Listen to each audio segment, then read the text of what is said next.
This is the final song from the string of requests I got, revolving around Red House Painters, Hope Sandoval, Elliott Smith, kind of or 2000s alternative sound. I'm conflicted on what I have to say about this album. I was actually so frustrated that I decided to start typing out my feelings halfway through my listening, which I haven't ever done before. It just really had me feeling some type of way about what I was listening to.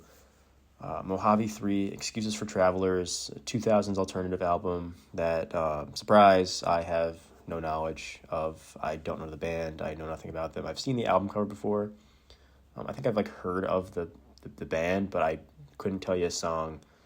Couldn't tell you what era they're from until I listened. I know in my basic research that they're similar to this realm of artists and bands and stuff, that I've previously started listening to. I know that they are, it's UK based, but there's also some elements of country and pop. But it's more so, it's very similar to Hope Sandoval in experience and Variant Fruitbread, my recent experience with that album. The album starts off with really awesome steel guitar. I had really high hopes for what was coming. I'm a huge fan of implementing aspects of American country music into other genres. While I'm not a believer that the usage of those techniques makes this an inherently country folk band, like it says they are, it was really pleasant to hear, and it definitely caught me off guard in a good way. There's also some harmonica later in the album on "Bringing Me Home." Stuff really does sound good to me, and that's my kind of sound. It's very similar, like I said, to Bavarian Fruitbread in the sense that it's very easy to listen to. There's very simple lyrics, and it's easygoing acoustic guitars that complement those really great, simple but powerful lyrics, especially in some of the songs. It appears that this album explores themes of romance, heartbreak, isolation, and regret, at least to my naked ear. I'm not a professional. I feel like that's a common theme in the last few of these alternative 2000s albums that I've tried out. And they all approach them in a different way, but it's not too different to the point where it makes me uninterested due to its redundant. It's not really redundant, it's just they all do kind of explore that same sound, and there's a lot of whispering, a lot of quiet vocals. But after In Love with a View, which is a good song, something inside of me just switched, and it changed my entire perspective on this. I don't think I have ever cried to a song on the first listen the way I did when I heard My Life in Art. That was 7 minutes of hell that I won't get back, and I don't think I ever want to hear that song again. I'm going to block it from my memory. I once heard about a method of meditation where you imagine yourself opening the door to your childhood home, and a younger version of yourself guides you through each room. And I guess it's a way that some just deal with trauma and stuff. I don't know. I didn't utilize it. I tried it once, but I don't know what it was about this particular song, but it took me through that process without my consent.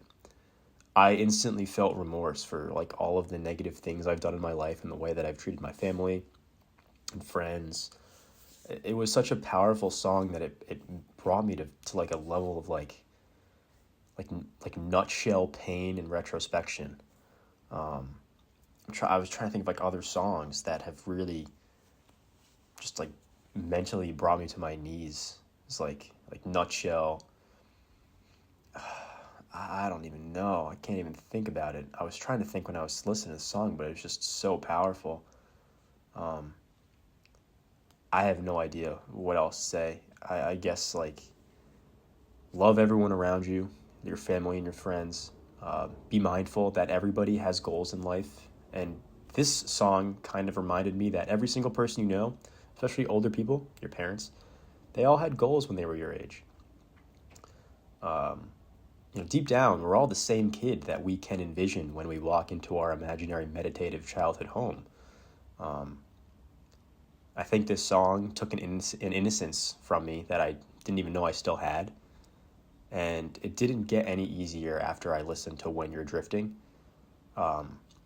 It's incredibly powerful lyrics all throughout the album, especially on this song. It's so simple, but so moving. It ends on a high note with Got My Sunshine, which I'm really grateful for that because I was still reeling from my life in art the whole time. But just in general, each song is kind of like its own adventure, and it brought me on my own small little journey for 50 minutes.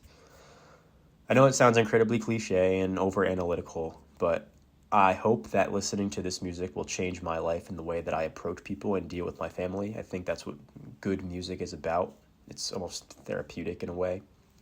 I kept getting reminded throughout this listening that life is really short and everybody's getting older. Your parents, your friends, your coworkers, your grandparents, even like strangers that I see in the gym every day, but I don't talk to them. Like it's people you see every day, maybe somebody that you work with that you're not a good acquaintance. There's only so much time you have with these people, regardless, even if you have nothing in common with them or you've drifted apart as you got older with your friends or your family. You know, your time on earth is finite. And that's what this album kind of reminded me, and it really grounded me. I